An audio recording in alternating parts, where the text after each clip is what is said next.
Hey everybody, welcome back to the What is Money show. I am thrilled and honored to be sitting down today with Mr. Alexander Bard.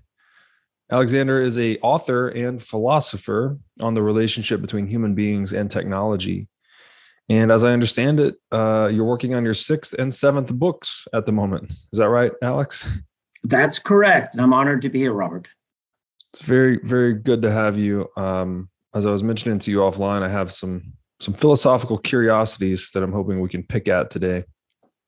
Maybe we could just start with something general here. So I've been releasing this Metaphysics of Quality series, which is covering Robert Pirsig's book, Leela.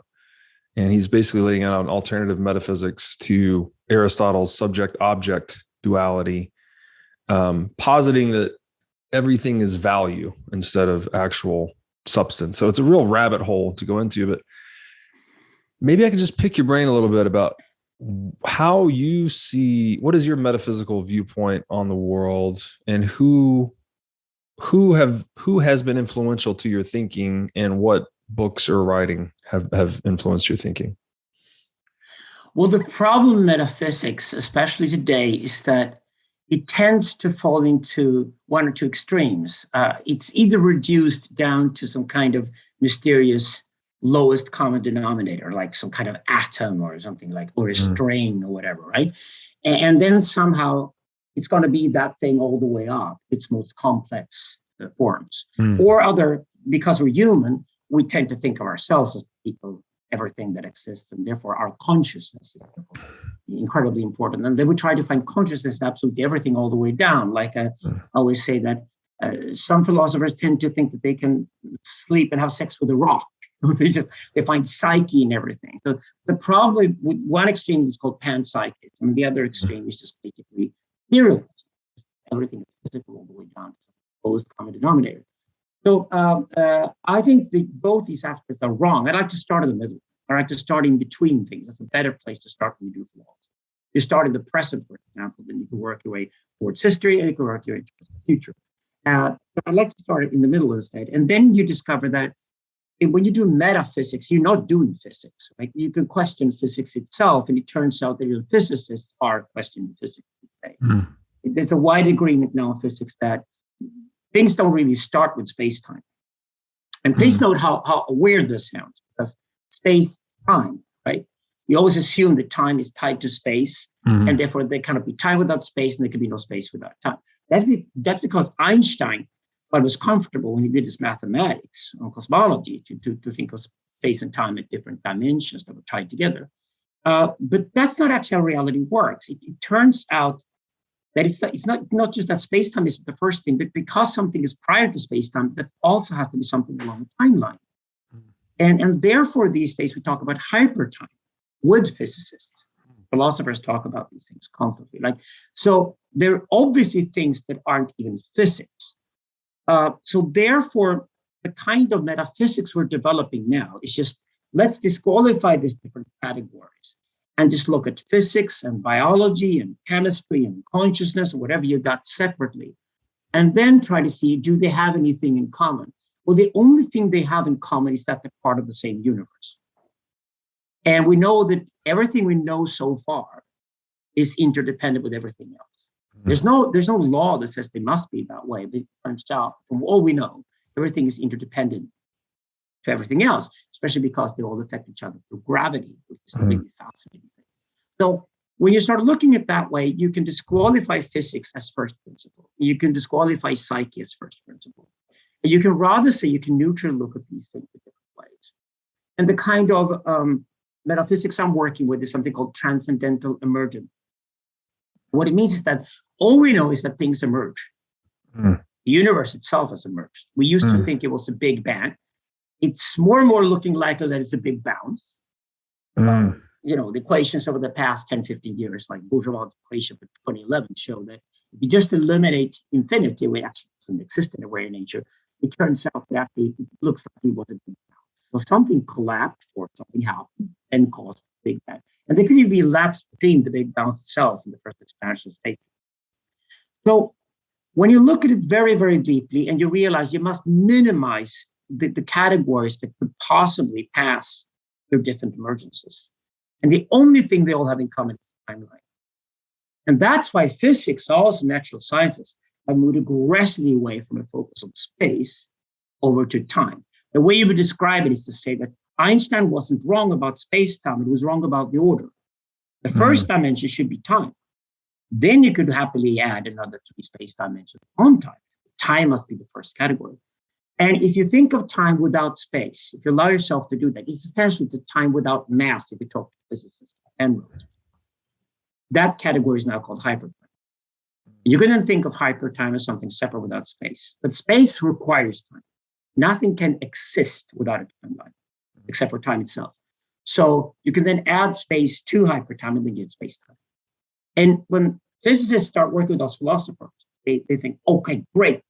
We could probably start doing mathematics on this. We could probably try to figure out eventually, can this be tested? Can this be verified? Or can this be a theory that at least can survive other theories? Implode and disappear. And that's when it gets interesting. And for example, Lee Small in his work with Roberto Mangabeira Unger, who is like the Brazilian equivalent of me. So sometimes we philosophers work with physicists, or with biologists for that matter, like Stuart Kauffman, for example, who's worked a lot on complexity theory and system theory. It came out of biology, didn't come out of physics. So you can work with the different natural sciences. You can work even potentially with the different social sciences as a philosopher. But the way we look at the world these days, increasingly, like, let's study each of these emergences on, like, when did chemistry first happen? Okay, what came out of that? And then after the emergences occurred, you call that an emergence vector. And then you can discover that there are no laws of nature per se. Laws of nature are only local. So if chemistry suddenly appears in history, and the chemistry vector then develops out of that, there are certain laws for chemistry to behave in certain ways. It turns out what was a habit in a universe prior to chemistry becomes laws after chemistry has occurred.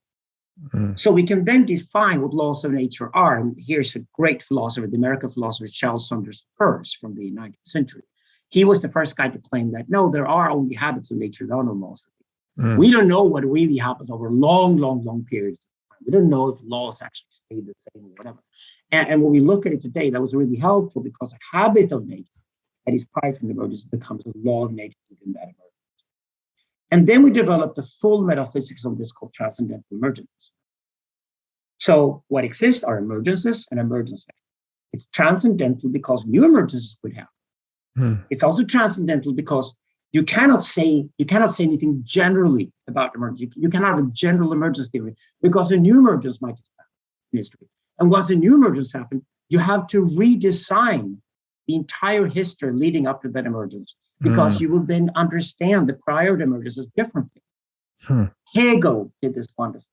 That's why a lot of guys are reading Hegel these days, because in the early 19th century in Germany, Hegel said that the past is always a necessity to us because it's fixed, but the future is always contingent, open. That's why there's freedom when we look into the future, but there's no freedom to redirect the past. It's stuck, right? And you could even apply that on nature itself. And then you get a transcendental idea that, for example, if God suddenly occurred, I don't believe God exists. I don't believe God created the world. But God is a good word for something unthinkable to be happen. For example, technology could develop into becoming a God. And then God might kill us humans and take over the universe and then conquer all the planets and do everything we ever dreamed of, because it's probably going to be something way superior to us. But we might not even be part of it, or we might be a zoo on a certain planet. You know, God will probably do with us what God wants when God suddenly occurs. But say God is an emergence. Suddenly God comes out of the technologies that we create today. Suddenly God's there.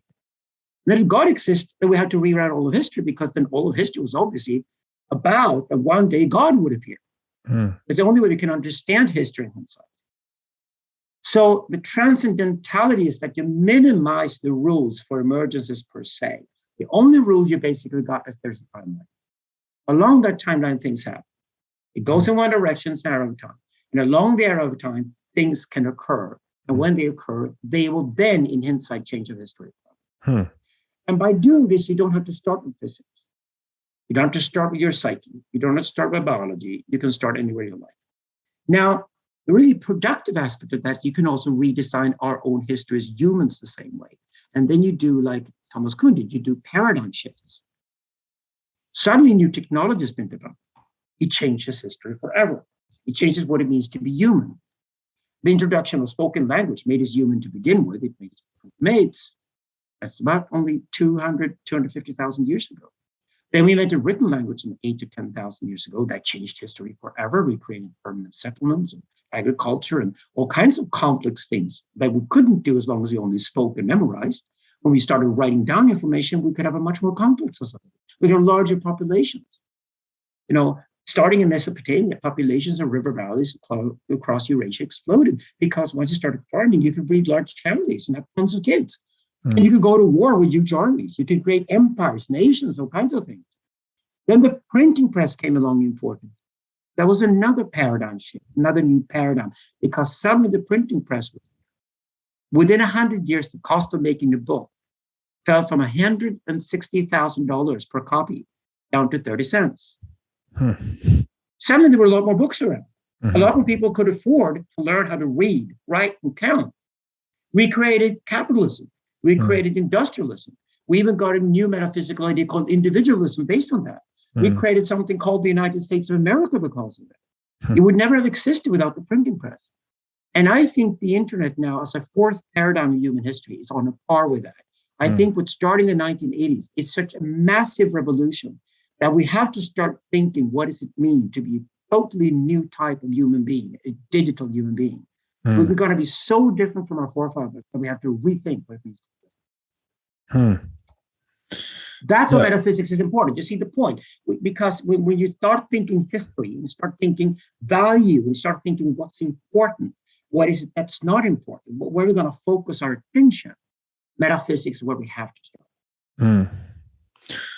Wow, really a lot of interesting things you said there. One question I have, well, I guess first a comment. So I'm understanding this phenomenon of emergence, I guess, as a dialectical process that's writing its own rules to some extent. And that's why we can't know anything about a future emergence, because it writes itself new rules effectively. And then I guess you just tell me if that's right or wrong. And then the question I have is, so you're saying that we can use hyper time, I guess, as our bedrock on which to build a worldview. Can we verify that time exists independent of consciousness? Is that even possible? Oh, yeah, absolutely. Everything exists independent of consciousness until consciousness occurs. Consciousness is its own emergence. And there is a world without consciousness. It's called the ancestral world, ancestrality. The French philosopher Quentin Melasson came up with this great term to find these all these issues. Well, ancestrality is a world where consciousness doesn't exist. Undoubtedly, most of the universe is that way anyway. So if consciousness suddenly occurs somewhere, which is a very complex thing, and you start to sort this out. And by the way, consciousness itself has so many layers that it's worth its own philosophy on its own, theory of mind. But yeah, sure. No, the world exists independently of us, undoubtedly. But anything else is kind of ridiculous.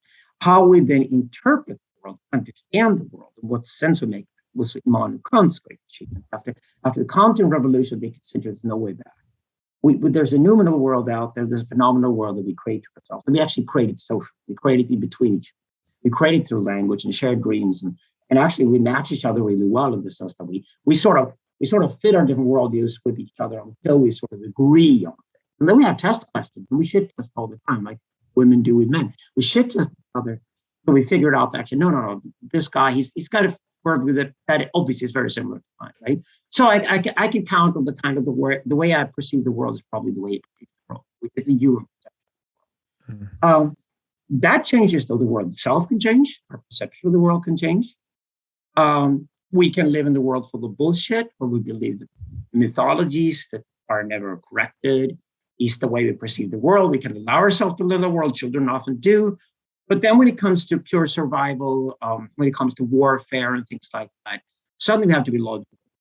Right? We can't have a dreamer to lead an army against the guy who knows what's going on and knows the fact. because the guy who knows the facts is going to win the war. And precisely in those environments, actually train ourselves to separate. In fact, always goes much, much closer to the world around us and how it operates.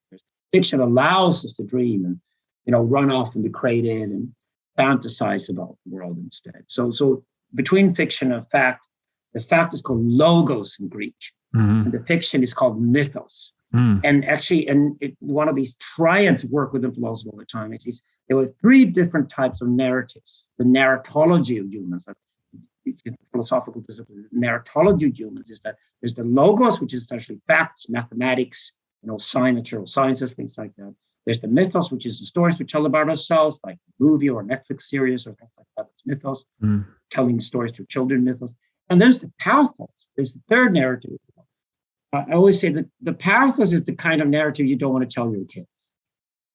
So the difference between a movie and a snuff movie is that snuff movie is something that happens. That's why it's terrifying to see a terrorist from Islamic State that's just slowly butchering someone, right? Because it's actually happening in real time when you see it. And God, that's called pathical narrative. Pornography is another example, pathical narrative. That's why we don't mix pornography in movies, because it doesn't make any sense to put the pornographic scene inside a movie. It doesn't make any sense to have pornographic. Yeah. That's why they're two totally different, because they're two totally different narratives, right? But the three narratives of logos, pathos, and mythos are the narratives that human beings tell about themselves. And warfare art, real art, like genuine art transforms you, transformative experiences, psychedelic experiences, warfare, sex, they're all in the pathical realm. Then the mythical realm is things that we tell our kids, stories we tell about ourselves. Like when we get married, it's a mythical. Right. Just symbolically, we say that this guy and this woman are married and they become a couple, and suddenly something has apparently changed because they just got married. That's very mythical. And the logos of the whole thing is basically anything you can cut down to zeros. That's the best to describe it. So in between those, that's what we tell our stories about. Is there something between the sacred and the profane that's distinguishing mythos from pathos? Very often we do. Good question. So I firmly believe that narratology should be its own philosophical discipline. A lot of philosophers deal with tearing down texts and trying to understand what it is, or, and things like that. I think narratology deserves to be on a par with ethics and metaphysics. Discipline. I think the way we construct our stories about ourselves, and the stories we tell, and what purposes we have, is so important as human beings that narratology itself should be a philosophy. Let me ask you this question then. So you established that the printing press was a fundamental paradigm shifting technology, basically. Now, again, I talked to Vervaeke on this topic a little bit, and he has this concept of psychotechnology, like in regards to literacy and numeracy. And so what really is interesting about the printing press is it seems like it disseminated psychotechnologies. Everyone became more literate and more familiar with numeracy as a result of the invention of the printing press, which decreased the cost of books, I think you said, from $160,000 to 30 cents. Is the internet, is that the proper framing for viewing the impactfulness of the internet? Is that it's another set of rails that we can disseminate psychotechnologies and information much more quickly? Well, I think the printing press arrived at what's called the Napoleonic power structure. So Napoleon was a clever guy. He came out of the French Revolution, completely underrated, took over France, became a dictator, and then conquered Europe. And the trick was that he constructed an army that was incredibly mobile, by making sure that all the guys in his army, including the cannon fodder, could read and write. He was the first guy to truly understand the power of reading and writing, simply because he had used it himself to get access to power. He was a master at going back to Paris after his battles and declaring himself a victor in front of the tabloids. He was one of the first media stars. He understood media, right? So he amassed enormous power because of it. And after that had happened, the Napoleonic power structure became all the institutions that we had from the age that we now call capitalism or industrialism. Like every hospital, every factory, every corporation, every state bureaucracy, they're all modeled after Napoleon's army. Now, Napoleon's army stayed in its place radio, television came along, there were electronic media. It didn't really change the power structure because there was some information absorbed from the bottom up, right? Mm-hmm. That made the decisions made at the top much more informed than previously. Mm-hmm. And you could also make the decisions much faster. You didn't have to guess the way you've done in the feudal age.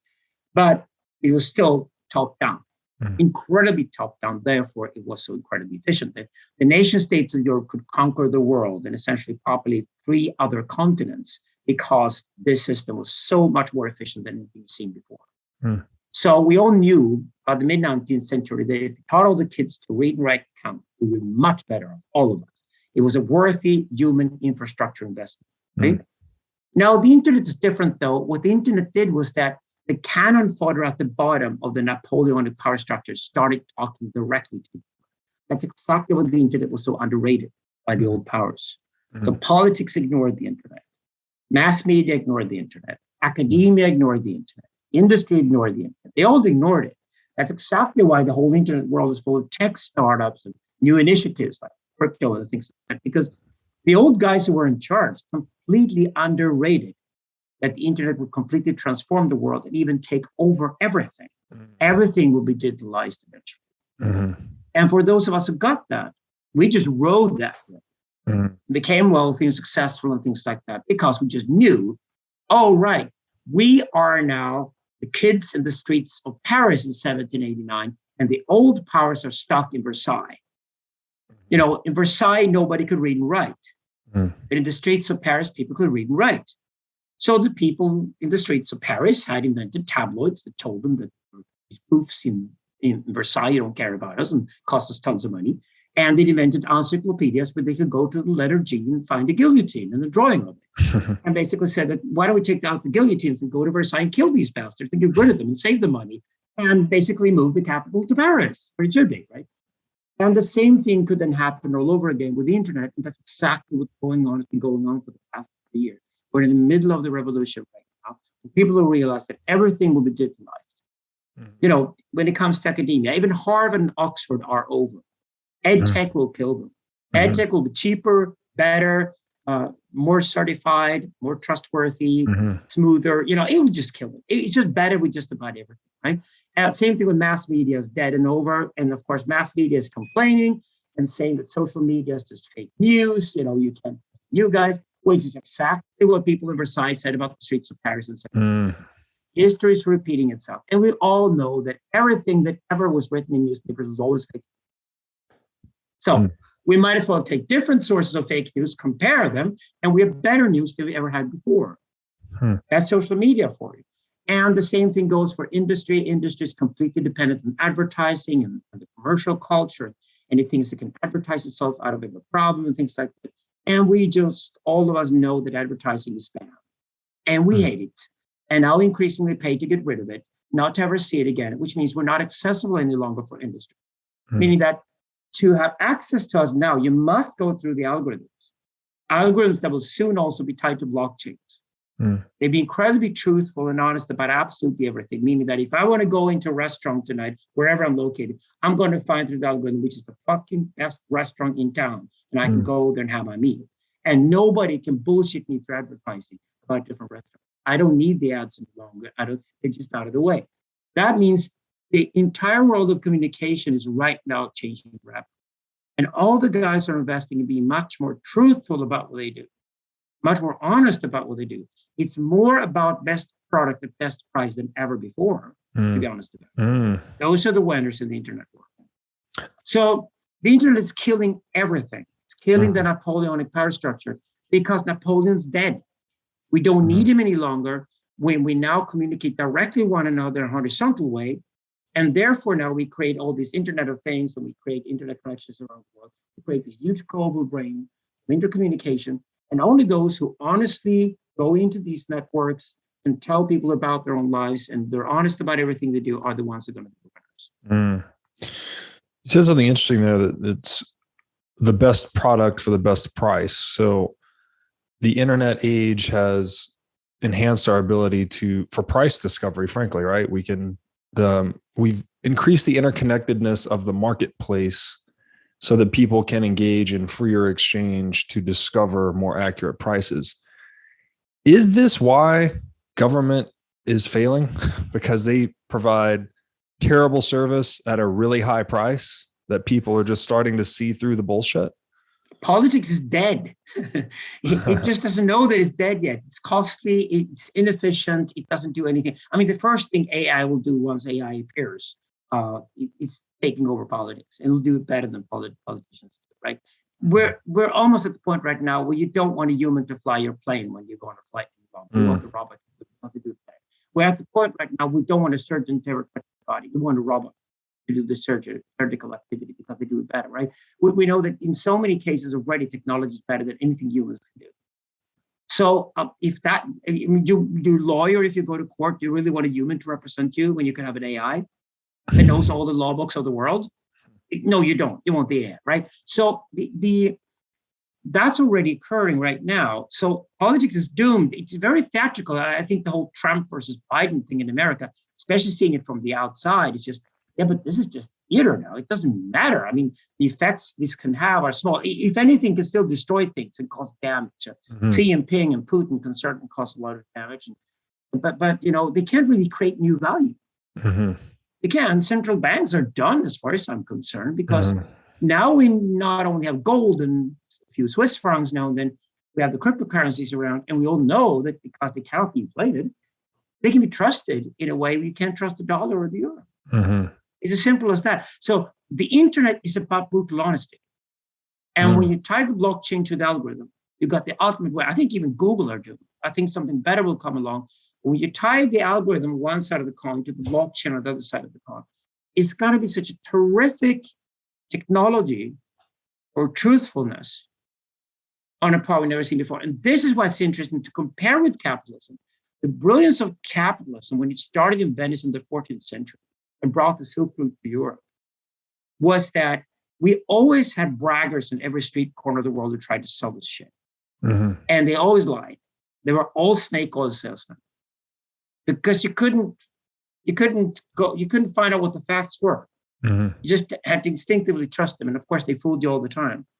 But suddenly capitalism came along. If somebody stood in your street corner and bragged about a certain product, you could just go up and say, yeah, but what's the price?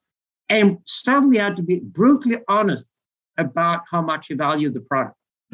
Because the price he said was the price at which he was willing to give it away. So it wasn't worth more than that. Right. Price Bragging is truth. Done. Price is truth. Exactly. So capitalism went through every system. It's a fantastic, like a phallic force, like it fucked the world. You know, capitalism went through everything, and people tried to stop. Whoever they tried to stop, it just became miserable. Because finally, capitalism created such enormous amounts of wealth that could also be distributed to the masses in many places, because it created truthfulness in human relations. The internet's doing this all over again, but on a much more ingrained, smaller scale. Like microscopically now, we have truthfulness in human relations, and it's just digital. The last 30 years has basically taught us the lesson: just stop bullshitting. You'll be exposed anyway. The blockchains will change you to history. They will they will tie every claim you ever made to history as well. There's no point in bullshitting anybody longer because they'll all find out. Right. Wow. That's what digital is like a huge thing that slowly rolls its way over the planet and over humanity. And it forces us all to be truthful and stay with our histories and not lie about the facts that we follow. It's kind of interesting that the last kind of storytelling that the old institutions go to now, they're just getting more and more desperate. They're now trying to kidnap things that were priceless to us in the past, like political ideology, religious engagement, spirituality. It's called woke, right? They try to claim that we run a commercial enterprise here, and suddenly improving on the world is a really important thing to us. So we have to fight against climate change, although we're making toilet paper. It's just like it's getting so ridiculous, and it's precisely going into the pitch, the hysterical pitch, and the woke culture is coming along, which has nothing to do with what they're doing. I think once we got the next recession, every damn diversity officer was trying to fire. They don't make money for anybody. They just try to force politics and spirituality onto places where it shouldn't be in the first place. That's really interesting that you describe capitalism as like washing truth over the world in a way, cutting out a lot of bullshit. This is why Coinbase and these companies threw politics out the window. Why? Because they work with truth every day. Right. Crypto, right? So why would they then have people who lie at the office? And when they discovered that the woke people were just running around with their own agendas and nothing to do with the product or service the company was supposed to do, they turned around to philosophers like me and said, what are we going to do? And I basically said, just tell people you pay your employees well, so they, in their spare time, can engage themselves politically and spiritually, which is what they should do. You go to church on a Sunday. Yeah. That has nothing to do with going to the office Monday to Friday, and shouldn't have anything to do with it. I think any company today takes on a campaign like Coinbase did and depoliticizes the workplace. That's where people who want to work. Brian Armstrong's genius was knowing that all the best technologies in the world wanted to work for Coinbase if he made that move. And Silicon Valley were too slow to react and got behind. And they're no longer at the top of it. Truthfulness, stay true. That's the thing. The problem, and again, the core of this problem is central banking, though, is there was a headline on CNN today saying, should the US government control food and gas prices? So this force of truth in the world called the price is now like in mainstream media discourse.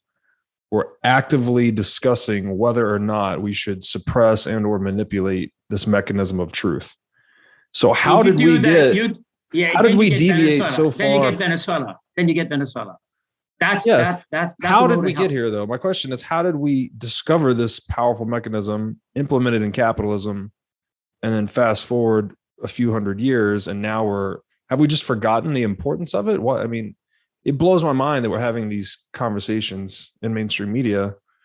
My leaning would be that it's the corruption of the money. I would just like to know how you see the path from price is truth to price is something the government should control. Okay, so the internet is killing all the old institutions. Let's agree on that, right? Agreed. That means the old institutions will fight back. Their attempt at the counter-revolution is to declare everything online as crappy and fake news or whatever, or terrible for the kids and things like that. And then they go after the internet itself, and they're attacking directly the internet's innermost core, which is the algorithm. So you go to Google, for example. 10 years ago, Google had a great algorithm. You did Google search, you had a little warning sign at the right with the ads, and you didn't press them. When Google got to the point, people had discovered that. So 99% people pressed the algorithm. People ignored the ad. Google were getting desperate because their model was a capitalist old model, which was to make money out of advertising.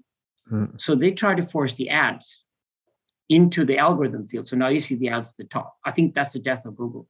I think that was a terrible mistake Google made. And I think that's why we're tired and sick of the Google search engine, because it's terrible. We need something better quickly.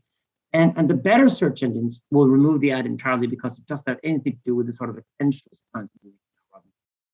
Capitalism is now a given, so we can, on top of capitalism, create a system we call attention. What does that mean? It means that the old institutions will try to infiltrate the algorithm. That's exactly what they're doing. And there are three means of trying to infiltrate the algorithm. The algorithm should be pure and clean. It should reflect you. It should reflect your past. It should reflect your personal desires. It should reflect your network of people and the taste that they have. I'm a 61-year-old perverted old man living in Stockholm, Sweden. But I love other 61-year-old perverted old men who live in big cities because they're similar taste to me.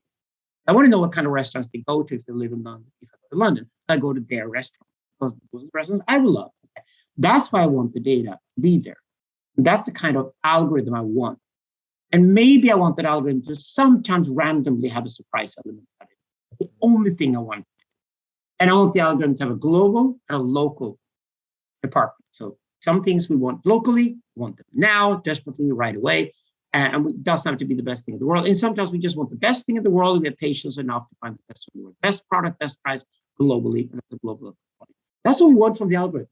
Very easy to design a pure and clean algorithm. That was done 15 years. After that, the old powers saw that people went online and searched everything. People like to make informed decisions if they can. And suddenly with their smartphones and laptops in their hand, people wouldn't decide on anything unless they went online and checked it first. You don't go on a date unless you know who you're going on the date with. You even know if you share friends, if you share interests, what they look like, how old they are, their previous past, all of those things. Why would you not know that before you go on a date? Because otherwise the date is just a guessing game. And why would you go on a date that is a pure guessing game when you can actually have an informed decision? So people like to make informed decisions. That's what they do. That's what they used algorithms for. So the algorithms became what everybody got attracted to and get pulled in by. Advertising industry, the politicians, academia, they all got into the algorithm game. And they wanted to change the algorithm, so they declared the algorithm because it wasn't in their interest. It wasn't your interest and my interest. And they hate that. They hate us to make the informed decision about what we want. They want to control you. They want to control me. So what they do is that they go after the algorithm by moralizing against the algorithm. And then you have three elements. You have the corruption of money, because algorithms don't cost anything per se. The algorithm reflects you. You give your data back to the algorithm. It then gives you a better informed worldview. And that trade is an attentional trade. It's not a trade of money. So they threw all the old money, at least, at it, called corruption of money, advertising, and they threw the ads into the algorithm. It's called search optimization. And when I work with corporations here in Europe, I always declare the search optimization is the ultimate. It's the what? I'm sorry? Ultimate evil. Because search optimization is organized cheating and lying. Okay, you try to sneak your way up the algorithm, but the algorithm is for the user. It's a sacred thing for the user because the user wants a correct, perfect worldview. And because you're lying your way up, you're lying to that person. If you search optimize, you lie to the person using the algorithm. It's horrible. It's evil. That's the evil in the digital realm, because you're from the old paradigm, desperate to get up there. And all the companies I work with who do search optimization always make the excuse that, well, how do we get to the top of the algorithm if we don't search optimize? And I just look and say, how about making a better product at a lower price? I work with the car industry in Europe. You know, the diesel engine scandal was at the middle of it. Instead of building cars, they lied about the cars. They lied about the diesel engine. They lied about the emissions and spent the money on search. They did both, the two evils at the same time. So this is what old companies do. Politicians do it too. The politicians, then they want to manipulate the algorithm. So you write marriage, you write wedding. You don't want to write a couple of man and woman. So it's got to be two black gay guys there, even if you're not black or gay. It doesn't matter. You must see the two black gay guys there. And Google does that already. And that is what we call the manipulation of politics. That's not an honest algorithm any longer. That's not the algorithm you want as a user when you use the Google search. That's the algorithm Google have designed to change you, and that's evil. That's evil. I don't think anybody should ever try to change another human being, not without them knowing it. I hate nudging of these things. They're terrible, right? If I don't know that somebody's trying to change me, that is brutal dishonesty, and that's evil. And that should be exposed. And in the future, we hate it. So, and then we also got the third one that people forget about. It's what we call conformation. And conformation means that everybody should be the same. Nobody should be allowed to be different from anybody else. So the irony with all the diversity talk these days is that all the diversity is just about the way we look. But it's not a diversity of opinion. People are terrified of diversity of opinion. Everybody must think the same way. You must not think differently about the vaccine or whatever. You must all think the same way, and therefore you must all be forced to use the vaccine the same way. And if anybody deviates from that, we go hysterical. And the pressure towards confirmation comes from the old systems, the old symbolic systems, from academia and from mass media. So the guys who used to be in charge of telling us the story about ourselves, the guys we pointed tells the stories, which we used to be priests in churches, and they became professors in academia, who told us the stories about us. We don't listen to those guys any longer. They're furious with us. So what they then do is that they go after us and say, okay, but you need to conform. So confirmation of academia, manipulation of politics, and corruption of money are the three enemies of the free and open algorithm. And I'm just making people aware of this all the time so they realize, what the fuck are people doing? You know, when a Republican Christian housewife in Texas discovers that Google are trying to manipulate her kids not to become Christian, she will hate Google for it. These are the coming civil wars of America. These are the coming huge conflicts we're going to see occur in the next few years. who controls whom here? Right. Wow. And I, at the end of the day, I think you and I agree. There's only one final point. There can only be one end point to that struggle. Is that let each person decide for themselves who they want. I think anything else is dishonest. I agree wholeheartedly. And what's interesting about that is that it just seems to be recognition and honoring of an ineradicable reality. It's like, no matter what you do, each person has the power to choose always. So if we just build systems that recognize and honor that reality, it's no surprise that it creates human flourishing and economic abundance and prosperity and harmonious human action.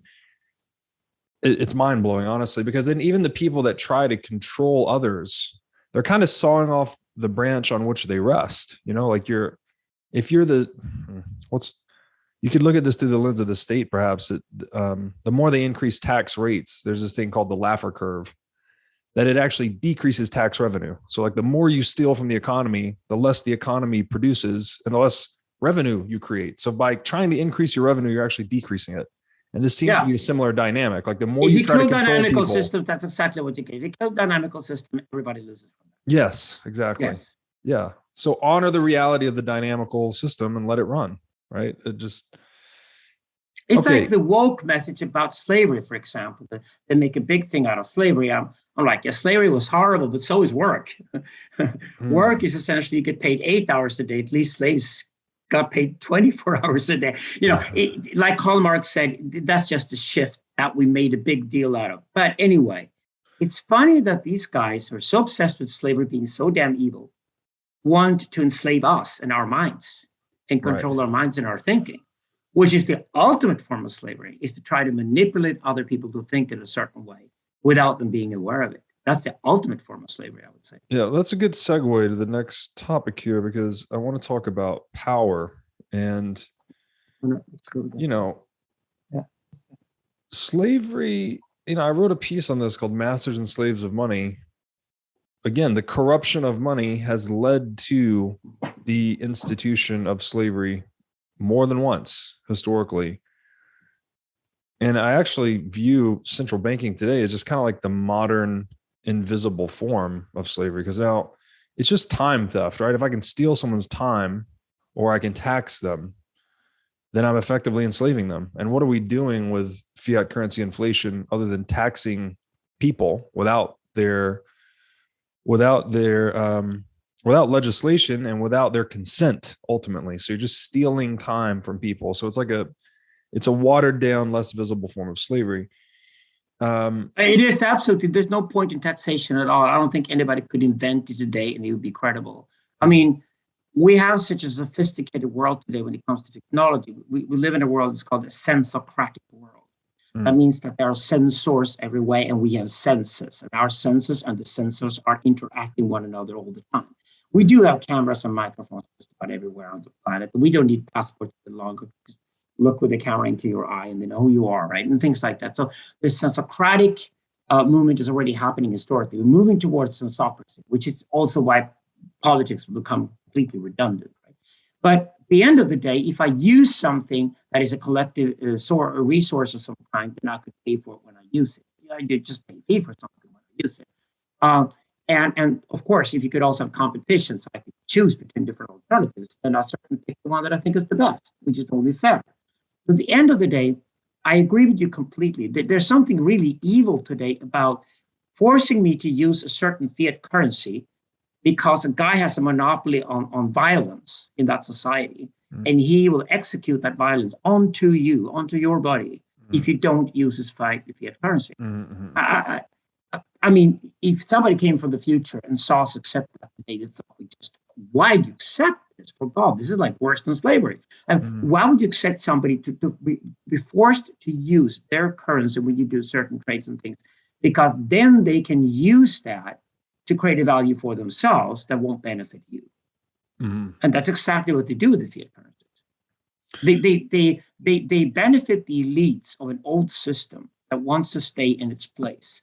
And it doesn't distribute the value to the people who should have it, which is you and me and the users, right? Yes. So and maybe this is the right question to ask. And it is ultimately, it's what fiat means, right? Do this because I said so, under the threat of force. So I am expressing political power to extract your physical power, really to extract the product of your work, the product of your labor, the fruits of your labor. So maybe we can talk about that. Like I've drawn this duality between political and physical power. I know you mentioned I think you said symbolic, real, and imaginary. So maybe you can talk about that. But my general thinking right now is that the aim of our socioeconomic order needs to be to minimize political power, right? That needs to be as ineffective as possible, ideally. But we don't need it any longer. It might have use in the past, but it doesn't have any use. Yes, but the purpose of an economy is to actually maximize physical power, right? We want to harness more energy, produce more goods and services, make things cheaper, more abundant. So there's somehow some kind of like, I guess, technological middle road we're trying to navigate to create these systems of technologies and psychotechnologies that minimize political power but maximize physical power. And with that mouthful, I'd love to hear how the triad of power you mentioned earlier. Yeah, so systems are stable over time if they're triads. That's exactly why, for example, the American Constitution is probably going to say the United States of America once more, as it has in the past, because it's a triad. Triads are stable over time. That's why tyrants don't stay for long. They're not stable. So a triad that's always repeating itself with every paradigm in history is the one between the different human talents. So human talents, think of yourself that you're serving your community, you're serving your tribe. If you're a leader in that case, you're either one of three different types of power. You represent either an imaginary power, which is what we usually think about when we hear the word power. It's very loose. And the imaginary power is really to unite the other two. And the other two is the symbolic power and the real power. And what we mean the real power is not that it's strong in the other two, it's just that it's based on the real assets. That's probably close to what you call about when you talk about physical power. So, for example, who's got the monopoly on violence in a given society? That's certainly real power. Like capital is real power. Money is real power. Land ownership. Land is real, right? It's real power. Money is very, very real because you can basically use money to get just about everything else, you know? So real power is tied to these resources. Imaginary power, usually royalty or later politicians in history, people ascribe a certain power. The third one, though, is the interesting one, is the symbolic power. That's the control of the narrative, control of the storytelling. That's usually religion, churches and mosques and synagogues and things. And later in history, it's academia. You know, anybody who works a lot with text and makes up stories all the time, like Netflix and Hollywood, they are symbolic power. So there's a symbolic power, there's an imaginary power, there's a real power. And they tend to be stable over time once a paradigm has set in.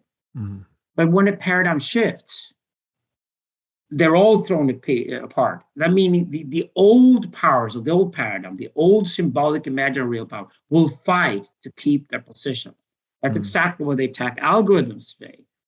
So the symbolic power attacks the algorithm, the imaginary power attacks the algorithm, the real power attacks the algorithm. We call it corruption, manipulation, and confirmation.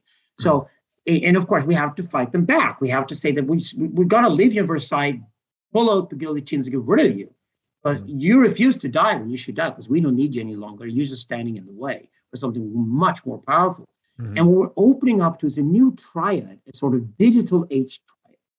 And I think the digital age triad will be very much dependent on data and how we process the data. So whoever collects and processes the data will be the real power these days, rather than the capital itself. And that's what crypto is interesting, because crypto is both data and money at the same time. It's a perfect communication tool for a paradigm shift. It has both aspects of being previous paradigm and the new paradigm. Because after all, money is becoming data now. So it's data with certain value attached to it, and that's money, instead of a paper note. So the data is there. Then there's a Socrates, obviously, if you got sensors around the world, if the satellites are looking at us every day, we can wake up in the morning today and basically get a worldview on Google Earth every morning of our lives. It's a bit like having a God's eye looking at the world and looking at everything that happens down into the most minute details these days as well, right? That is the sensocracy. The sensocracy is now the cameras and the microphones in the street corner. The Chinese have a very, very clear idea what they want to do with their sensocracy. They want to run it as a dictatorship police state.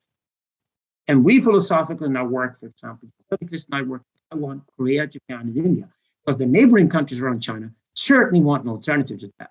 Mm-hmm. They want a functioning triadic structure instead. Don't want the alternative, don't want the dictatorship. They're thinking, can we rethink democracy for a digital age in a way that actually works?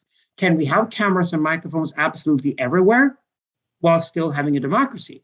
And the answer to that is like, yeah, as long as you have competition. Mm-hmm. So if I give all my data to the government only, I'm going to have China. Mm-hmm.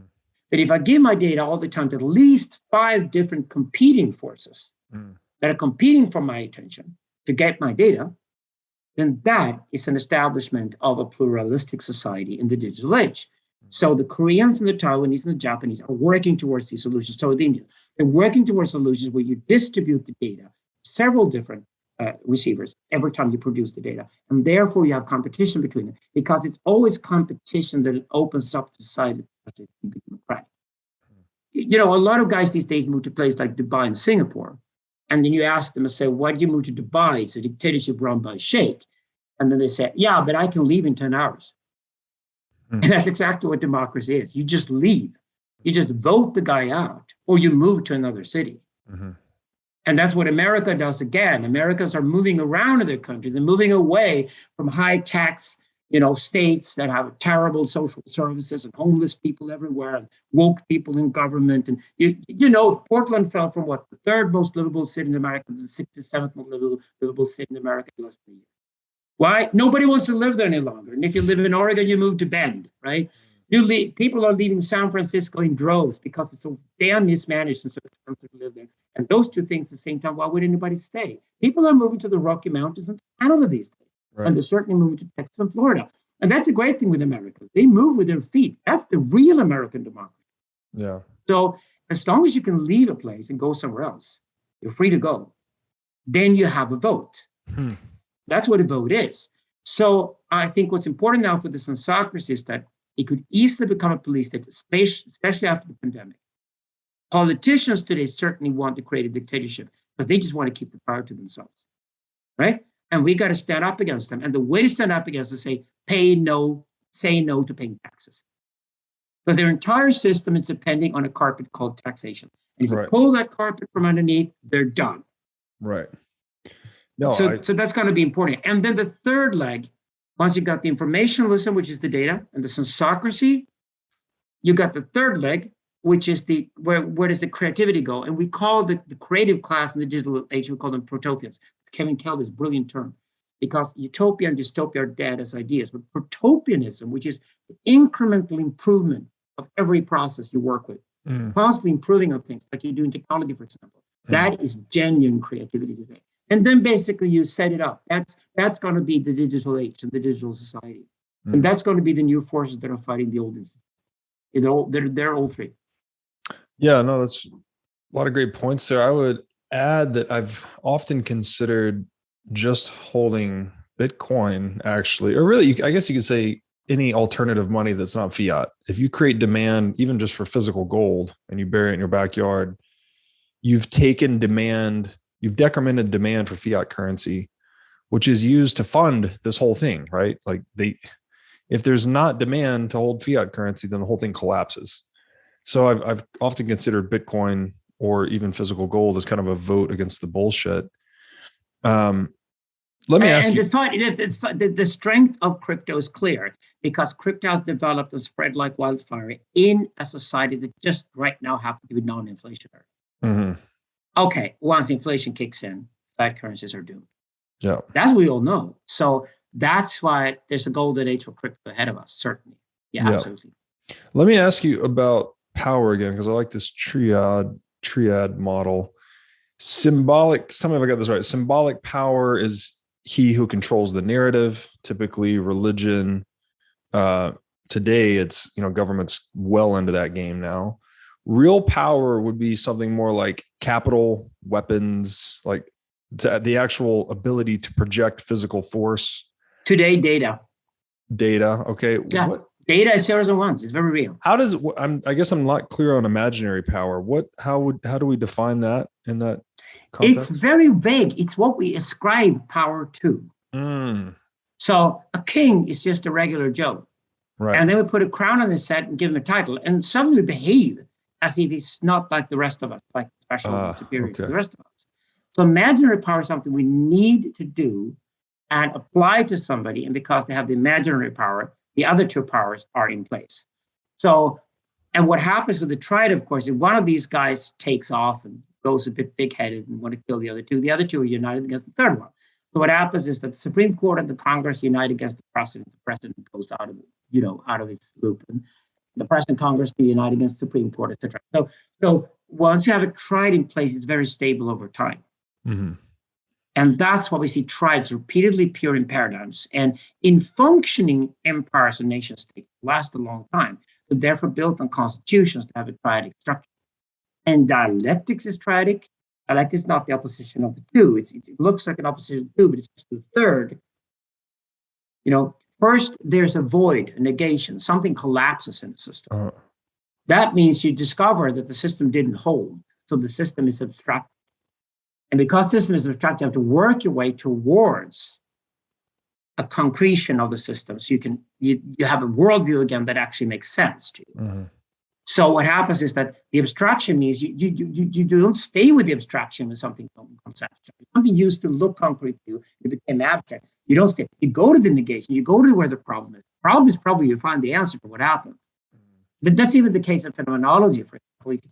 If you get tons and tons of data thrown at you, your brain will instantly kill 99.99% of all the data. Mm-hmm. Because anything you don't need to be constantly reminded the sky is blue, mm-hmm. right? So once you observe this sky, it's blue, skies are usually blue, okay.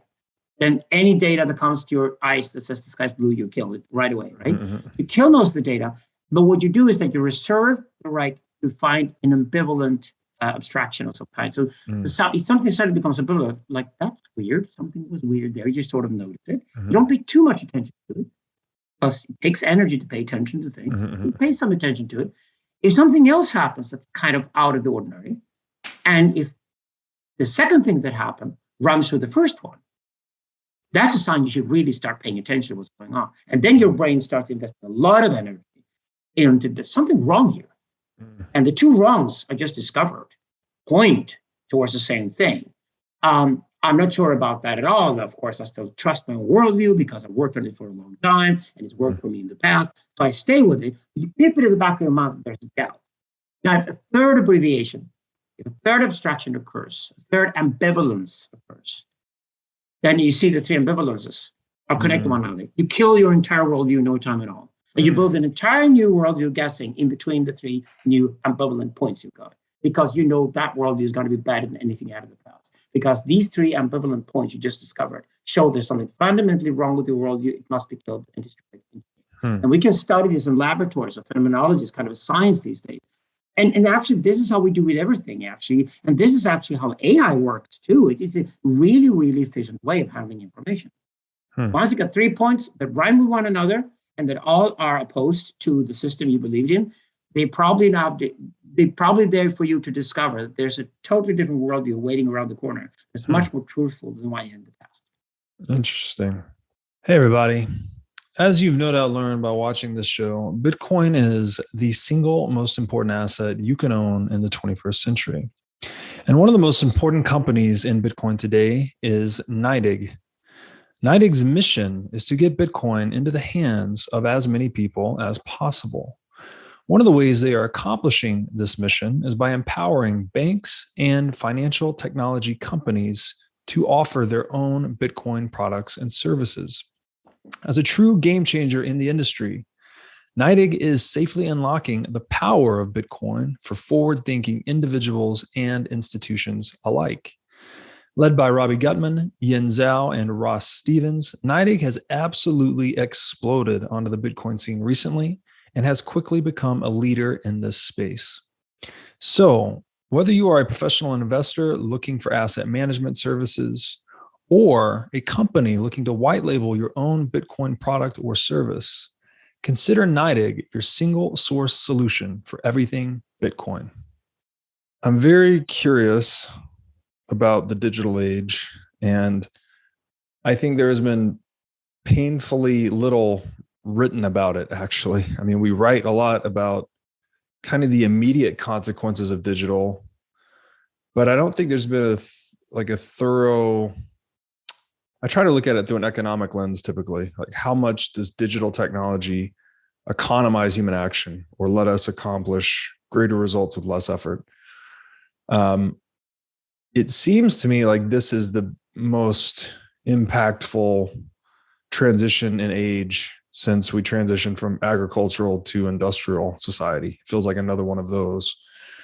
And you've said in one of your interviews that I listened to that we've shifted the importance from the space to the time axis. Could you unpack that for me? And then really, again, I'm just trying to speak to the larger impact of digital. Like, how do you see this actually changing the sphere of socioeconomics going forward? I don't think we really understand today what a revolution it was when the first telegraph came along at the time. Marshall McLuhan has written a lot about this, and he's a very clever guy, right? So suddenly you could sit in London, something happened in London, and seconds later, people in New York could know about it. We take that for granted today because we live in a world where everything is happening in real time. In a way. But when the telegraph came along was the first time some information could travel at the speed of light, right? So then radio, television came along, and suddenly, Neil Armstrong stepped on the moon, and we saw it in real time, more or less. Now we live in a world where all human communication, like anybody talks to anybody these days, is now so effortlessly happening across the globe at no cost at all. I mean, I like to study the most extreme version of this, which is like a kid playing a computer game in New Zealand and another kid playing a computer game in Iceland, because they're antipodes on the opposite sides of the planet, and the information has to go from Iceland to a satellite somewhere, then onto another satellite, and then down in New Zealand, and see if these kids could experience the tiny little microsecond of time difference that actually happens, because you're now at the speed of light itself. Light travels 7.5, loops around the planet with a second, right? So maybe then we could see something. But other than that, because we're all now communicating at the speed of light, and we're throwing data around at the speed of light across the planet everywhere, that means that space has disappeared. And, there used to be days when you talked on the phone, like, oh, I'm walking around here on the streets of Sydney, Australia, and you're in Seattle right now. Isn't it fascinating? We can talk to each other real time. Nobody says that any longer. The only geography that still exists is the distance between your ear and the phone itself, right? So space has disappeared, and it's become obvious after the pandemic that it doesn't really matter where in the world you work, and digital nomads are around like mad. We predicted this 30 years ago, that it just took something like the pandemic to make it obvious. And suddenly now millions of people have realized they can be anywhere they like on the planet and communicate with anybody they want in real time at no cost. Since space has more or less disappeared, it's become relevant. We can travel with our own bodies if you want to. If I want to physically meet you, I can be where you are within the next 24 hours, and I can just buy a very cheap flight ticket these days.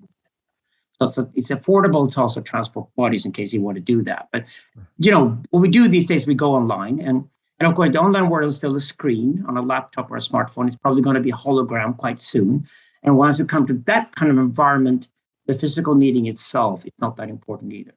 So things are, we all know with the metaverse and the new technologies being developed, they're all about eliminating space entirely, so that space is a neutral thing. We're spatial creatures, but we can create the space to communicate or interact with anybody we like, wherever you want. Now, that means Google Maps is there already, but Google Calendar is going to get more important. But what we then do is that we value our time immensely.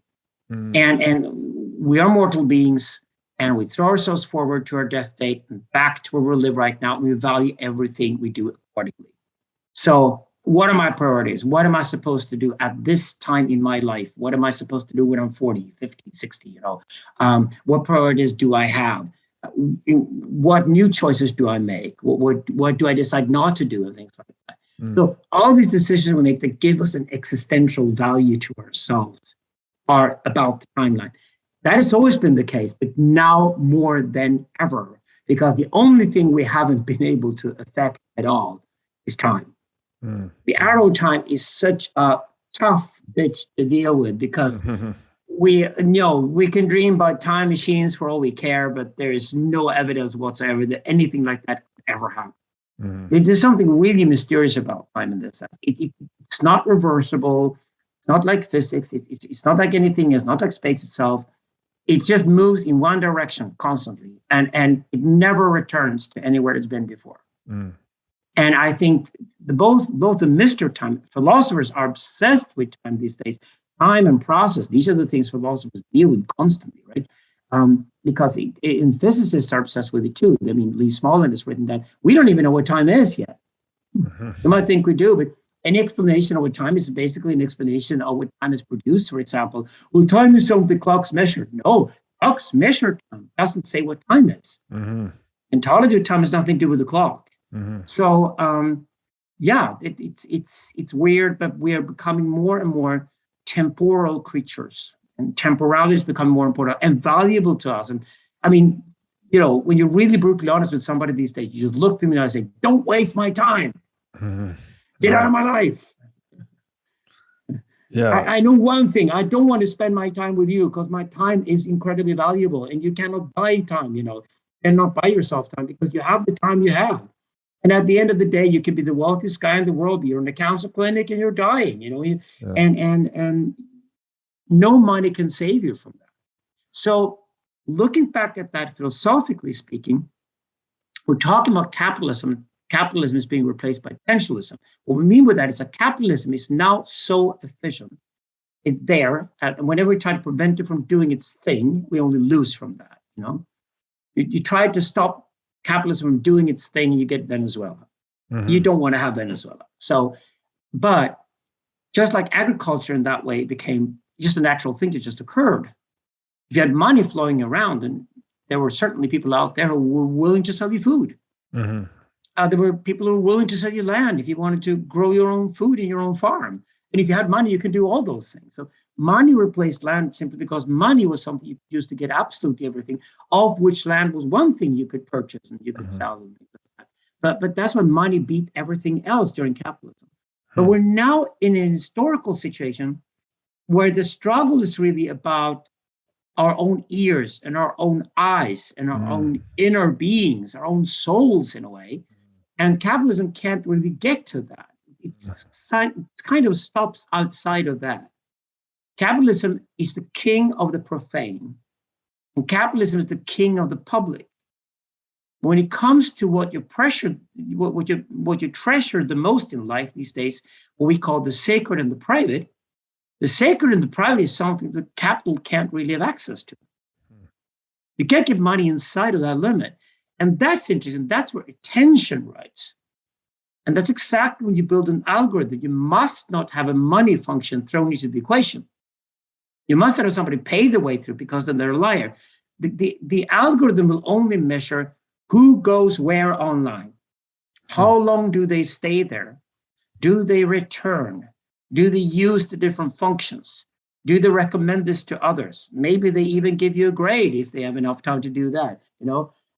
But what people do with the things they deal with online decides where the algorithm goes. And it doesn't measure quantity even, it measures the quality of it.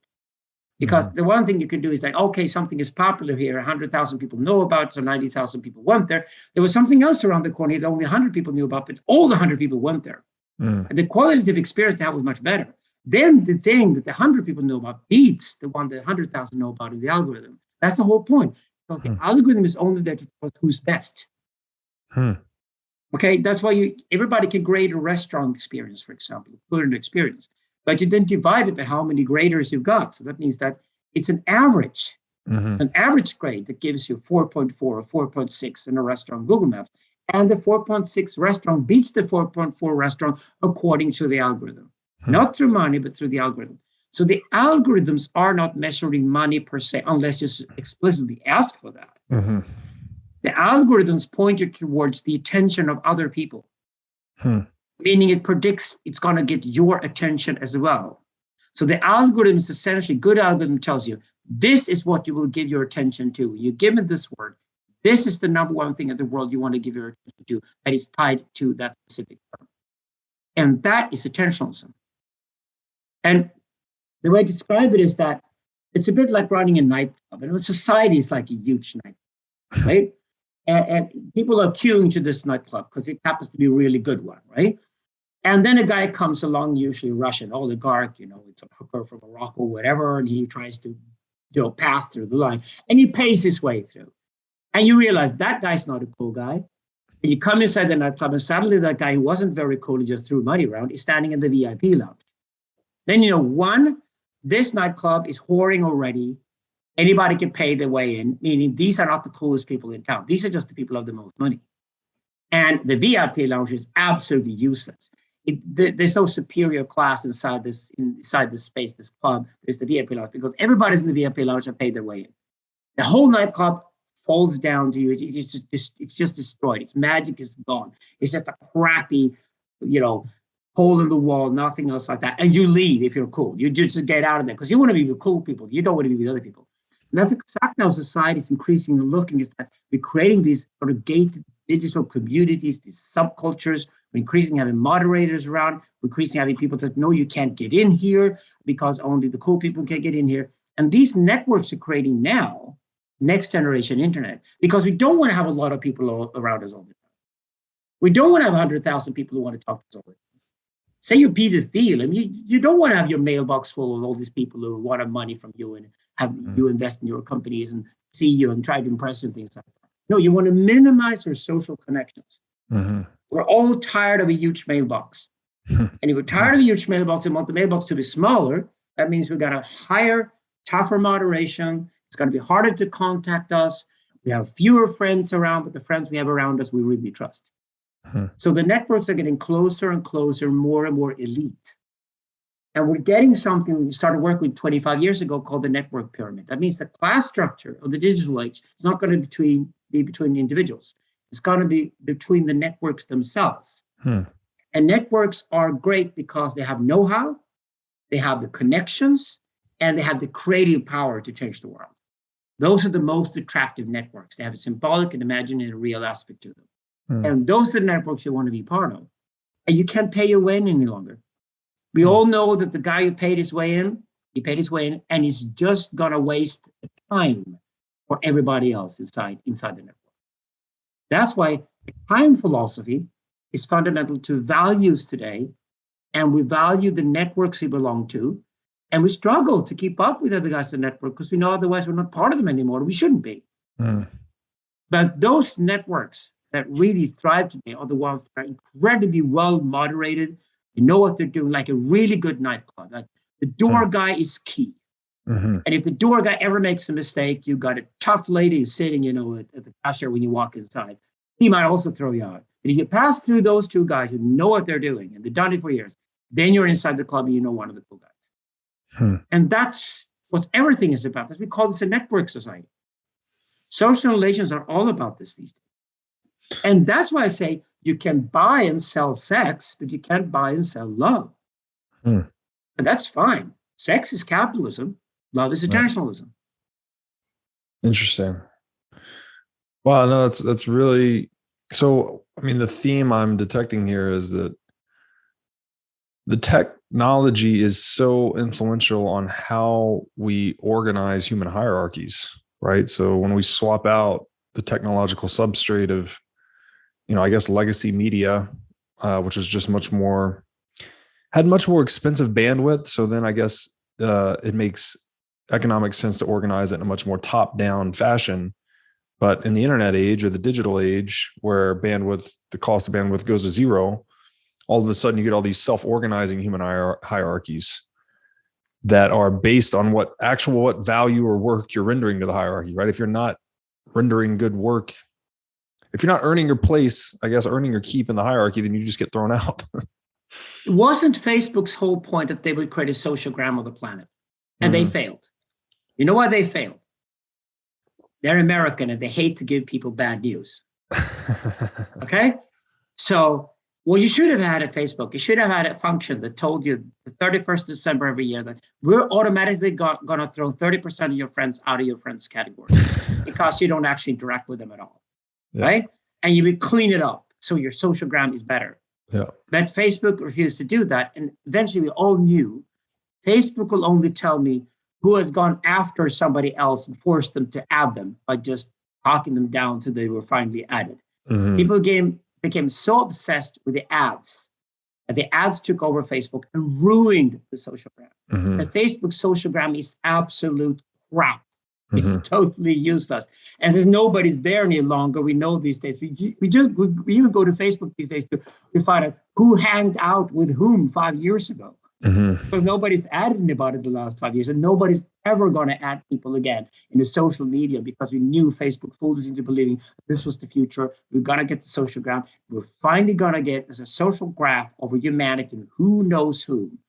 And we never did. We just got a diagram over to the people who were too terrified to say no to people who begged to become their friends. Like to say, it's like, am I going to pretend that I'm your friend that I'm on Facebook? If I'm your real friend, I probably left Facebook by now, meaning Facebook is useless. So yeah, socialgram is a fantastic idea because if we know who actually knows whom in the world, which we probably can do through behavioral data eventually, that's valuable. But Facebook did it all the wrong way. And they did it the wrong way because they hated to give you the bad news. Just like a doorman at a nightclub who says everybody's allowed in, then you know the nightclub is terrible. Mm-hmm. Right. Okay? He must say that only a few guys are allowed in, and it's going to be the coolest guys. We can have the coolest nightclub in town, and we're allowed to kick you out if you're not cool once or inside. And that's when you know it's a really good nightclub. Mm-hmm. That's what a good social medium should look like, to be honest. Right now, social media are still allowing too many people in, and it's like when too many people are allowed in, it just collapses. Mm-hmm. It collapses under its own weight, and finally, you got all the Montenegrin and Cuban fake accounts coming into, and oh god. Well, that's a great analogy. That's why nobody's on Facebook any longer because Facebook didn't understand what kind of quality they were supposed to be customers. There wasn't an understanding about that at Facebook. They were terribly naive. They're not digital. They're not. Digital is understanding network dynamics. Any brothel madam and any nightclub owner is better at digital than Mark Zuckerberg. Because they know how you run a social network and how you maintain it for years and how people return to it because it's credible. So Facebook sacrificed quality for quantity, and therefore the experience is terrible now. Yeah, they employ too many salespeople, and salespeople hate to give people bad news. And by the time you get guys who get who refuse to tell you bad news, you know they lie to you because they don't tell you the bad news, which is the most important aspect of being truthful. So we've only begun to see digital. We're only learning. We've seen the kids' diseases and things. Yeah. Let me ask you this, and I think this question was mentioned in one of the interviews I watched of you. What does it even mean to be human when 8 billion humans are mentally interconnected in this global digital web of ideas? Does this change us ontologically? I mean, do we end up just sitting behind these computers all the time, having conversations like this? I mean, I know the world's kind of hopefully in a weird spot right now where we have physical world lockdowns and segregation. So we're kind of all pushed even harder into this digital space. But is this what it's going to be like going forward? I mean, are we just going to have more and more relationships with our devices and less so with individuals? No, that's exactly what. There's a really interesting area here called silent knowledge. Silent knowledge is a general term for the kind of information that's passed between two people who are in the same room physically together. And what's missing between you and me, for example, right now. So maybe in a more holographic world in the future, we could have more of an exchange between each other. But there's tons of information, including smells and things, between people that are also transferred, and there are communication. It's called semiotics between people in the room. And of course, video conferencing companies like Zoom, they're spending billions of dollars right now on research trying to figure out, can we have more of the silent knowledge actually in the digital experience? Because in that case, there'd be less physical meetings and there'd be more digital meetings. And I think after we've all been here, sitting here Zooming for a couple of years in the pandemic, I think a lot of people are just dying to go back to physical meetings, and they really don't know why, but they're all saying there's just this vague abstract sense that there's something missing, that had been missing terribly for the past years. Of course, some miss it less and some miss that more. But for a lot of people, the physical meeting is irreplaceable. And therefore it has value. And that's why we're still going to do the business traveling. A lot of that shit is going to happen. And I basically recommend people when they do the planning these days, you might travel less than you did, but don't miss out on the first meeting where you got to have business relationships with somebody. Go and see them in person. Go to a restaurant, go and meet their family, get to know them, and then you can do deals with them for the next 20 years. Then the second and the third meeting might not have to be physical, and then you might have your fourth meeting physically a year from now and things like that. So we're gonna invent a lot of the next few years and try to figure out for ourselves, how often do I go to the office? How often do I work from home? How much do I, how much can I sit in front of a screen and work? And how much do I actually have to see people face to face? And what are the mixes in between these things? And how can this experience that we have right now being developed, how can that develop so it becomes more enriching for people? I think this is given. There's so many people who get this now. Climate knowledge is a huge thing these days. So the huge investments being made in this to make technologies better and more accommodating, but certainly there's going to be a lot of physical meetings for a long time. Still, the sex thing is also there. And that's a huge market, right? Hard to do that over the digital rails. That's for sure. Yeah. Well, look, Alexander, this has been an awesome, enlightening conversation. I think we should just do it again because I think there are a million rabbit holes we could go down. I'm perfectly happy to do that. I love your show, so I'm perfectly happy to do that. Absolutely. Thank you so much. We'll do some messaging offline here, but I do want to pick your brain more about a few of these topics, like power and economics in the digital age. And maybe you could just let me. I know you've written a lot about it, so you could hopefully point. And we got that in with the algorithm, the blockchain. But my thing right now to the crypto guys is that I like being the least crypto guy in the room because the other guys are all crypto experts. And what I love about crypto people is that these are guys who often felt in the past that people fooled them and they hated it. And they love the brutal honesty about it. And when I talk about the brutal honesty about blockchains, they get it. Yeah, that's why I love it. Yeah, that's why you're going to be good at it. Because the things you love the most in your life, those are the things you'll be good at. So I encourage them and say that if you're a guy who likes people to speak the honest truth, then you're at home with blockchain. That's what blockchains are all about. And I like to put that point in front of them that you have no idea how important algorithms actually are. And everybody you talk about algorithms these days, they think they're all manipulated, and that's like a natural thing. And I was just like, why would that be a natural thing? Why would people manipulate you? Why would people corrupt you? Why would people conform you into something you don't want to be? So why would the algorithm that shapes you more than anything, why would the algorithm then be controlled by somebody else but you? Yeah, it's a consequence of centralization. Right. Yeah. And when you think about it that way, that we want the algorithm to be brutally honest, and we know the blockchains are about brutal honesty, and the very people who got attached to blockchain, and of course, crypto in a world where money is dead important, so they get obsessed with cryptocurrencies. My God, Bitcoin, it's so fucking well designed. It's one of the most impressive innovations ever. I mean, God, it's great, right?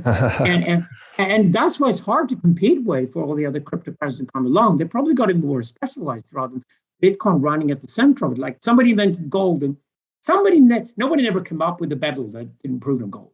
Right. That's the big deal. Yeah. That is why Bitcoin is so special, right? Yeah. And it stood the test of time. And this test, the early test, is the most important one. Yeah. Because once Bitcoin is the establishment, then it has the benefit of being the establishment. Well, yes. But I think for me, it is holding up the coin of the algorithm on one side and the blockchain on the other side, rather than the cryptocurrency, is what's important for me. Yeah. So I'm more a philosopher of blockchain than I'm a philosopher of crypto. Yeah, that's where because you've got so many crypto experts on the show anyway, and you're one of them yourself. So for future conversations, when you start to go outside of the crypto and see what the other applications of blockchain can do, and especially when we start talking about the algorithms, people become aware of the fact that algorithms can actually be free and open.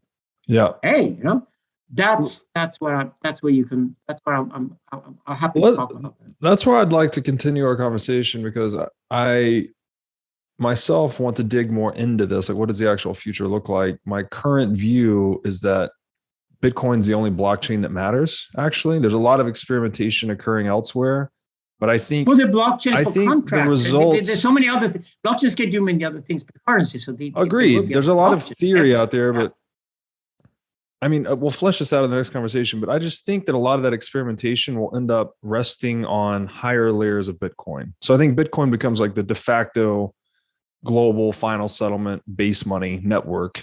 And then you can anchor into that network all kinds of applications. You can do all kinds of things. So that's my thesis at the moment.